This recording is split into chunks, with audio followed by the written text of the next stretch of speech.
சென்னை. டக்குன்னு சொல்லிவிடுவோம் தமிழ்நாட்டின் தலைநகரம் அப்படின்னு. அது மட்டும் இல்லை, ஆட்டோமொபைலின் தலைநகரமாகவும் சென்னை இருக்குது. உலகத்தில் இருக்கிற பல கார் பைக் கம்பெனிகள் சென்னையில் இருக்குது. ஒவ்வொரு கம்பெனியோட மொத்த ப்ரொடக்ஷனில் 35%லேருந்து 45% வரைக்கும் சென்னையில் நடக்குது. அதாவது வருஷத்துக்கு 4000 கார் 8000 பைக் ப்ரொடியூஸ் பண்ணுற சிட்டி.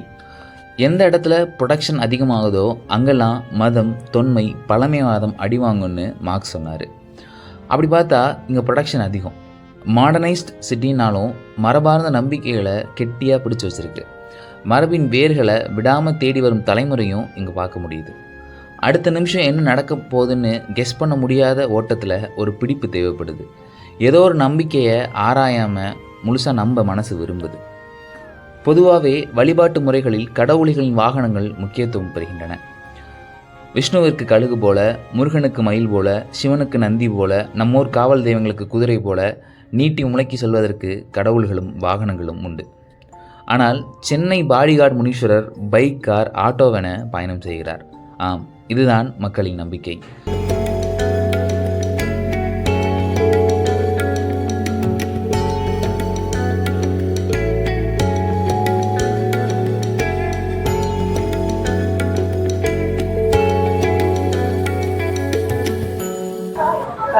பாடிகார்டு முனீஸ்வர் திருக்கோயிலோட நிர்வாகி கே லலிதா என் பேர். பாடிகார்டு முனீஸ்வர் கோயில்னால் நம்ம தமிழ்நாட்டுக்கேன்னா இது ஒரு எல்லை கடவுள் இவர் தான். ஏன்னா அந்த பழங்காலத்தில் நம்மளுக்கு தமிழ்நாட்டுக்குள்ளே வரணுன்னா முதல் துறைமுகமே நம்ம இப்போது இருக்கிற கப்பலில் நிற்கிற பாரிஸ் துறைமுகம் தான் முதல்ல.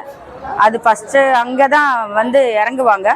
அப்போ இவர் அந்த காலத்துலேருந்தே எல்லை கடவுள். இவர் இந்த எல்லாரையும் காப்பாற்றுற கடவுள். அதுக்கப்புறம் தான் இவருக்கு பாடிகார்டுன்ற பேர் வந்தது. எல்லா மக்களையும் இவர் காப்பாற்றுறாரு. இங்கே வாகனங்கள்லாம் பூஜை, புதுசாக வாங்கின பொருளும் சரி, புதுசாக பிறக்கிற குழந்தையிலேருந்து எல்லாமே இங்கே அவரோட ஆசீர்வாதம் ஃபஸ்ட்டு வாங்கிட்டு தான் எல்லாமே ஒரு புது வாழ்க்கையே தொடங்குவாங்க. மக்களோட இது காலகாலமாக வர நம்பிக்கை இது.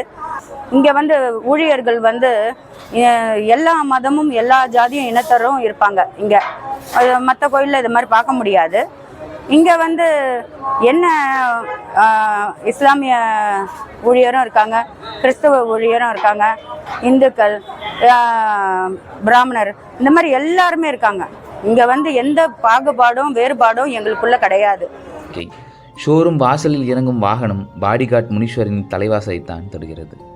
புதிய வாகனமோ பழைய வாகனமோ, நீ தாங்கள் நிகழ்த்தும் பயணங்களின் துணையாக முனீஸ்வரரை அழைத்துச் செல்ல வருகிறார்கள். இங்கு நெரிசலான சென்னை சென்ட்ரல் ரயில் நிலையத்தின் எதிர்ப்புறம் உள்ள பல்லவன் சாலையில் சிறிய பரப்பரவில் அறிவாலேந்திய கோலத்தில் காட்சி தருகிறார் பாடிகார்டு முனீஸ்வரர்.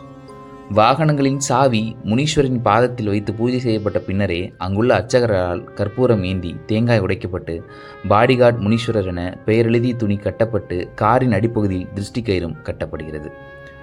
பாடிகார்டு முனீஸ்வரர் உருவான வரலாறு குறித்தும் பெயர் காரணம் குறித்தும் பல்வேறு தகவல்கள் வெளியில் உலாவி வரும் சூழலில் பெயர் காரணம் குறித்து சொல்லும் கோவிலின் நிர்வாகி, இந்த ஏரியாவில் இந்த இடத்துலேருந்து ஒரு அந்த பிரிட்ஜு தாண்டி போனோன்னாலே ரொம்ப பழங்காலத்தில் பயப்படுவாங்க.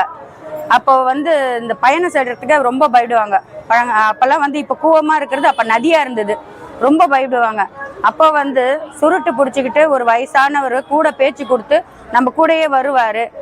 பேசி நான் வரேன் அப்படின்னு சொல்லிட்டு கூடயே துணைக்கு அதுக்கப்புறமா ஏதோ அங்கே வெளிச்சம் தெரியுது பாரு. அப்போல்லாம் இங்கெல்லாம் ஃபுல்லாக முள்ளுக்காடு, எதுவுமே இருக்காது, வெறும் கோட்டைங்க தான். அந்த பிரிட்டிஷ் காலத்தில் கட்ட கோட்டைங்க தான் இருக்கும்.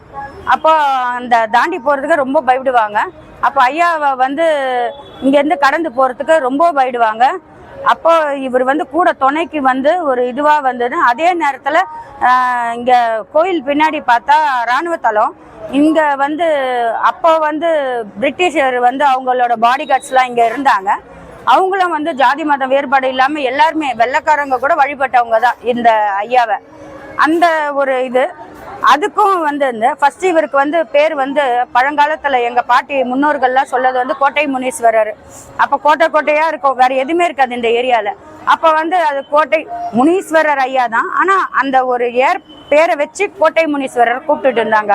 அதுக்கப்புறமா காலப்போக்கில் மக்களுக்கு வந்து இந்த மாதிரி கூடயே வந்து இவர் பேச்சு கொடுத்து ஒரு துணைக்கு வர அந்த அதே நேரத்தில் இந்த பிரிட்டிஷ்கார இந்த பாடி கார்ட்ஸ்லாம் இங்கே இருக்கவே இது அப்போ வந்து என்ன ஆச்சுன்னா இந்த முனீஸ்வரர் எங்கே இருக்கிற முனீஸ்வரர் அங்கே பாடி கார்டு அங்கே இருக்கிற முனீஸ்வரர் அவர் கூட துணைக்கு வருவார். அந்த முனீஸ்வரர் அப்படியே வந்து காலகாலமாக வந்து இவர் கூடயே வந்து பாடி கார்டாக வந்து நின்று பேசி அந்த ஒரு அனுபவம்லாம் இருக்கு.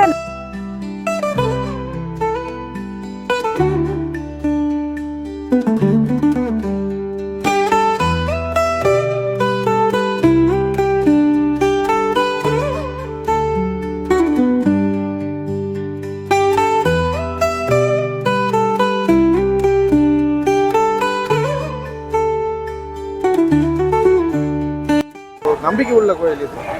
வாகனங்களுக்கு மெயினாக வந்து இந்த கோயில் தான் ரொம்ப பாதுகாப்பான கோயில். சென்னையிலே நம்பர் 1ன்னு சொல்லுவாங்க.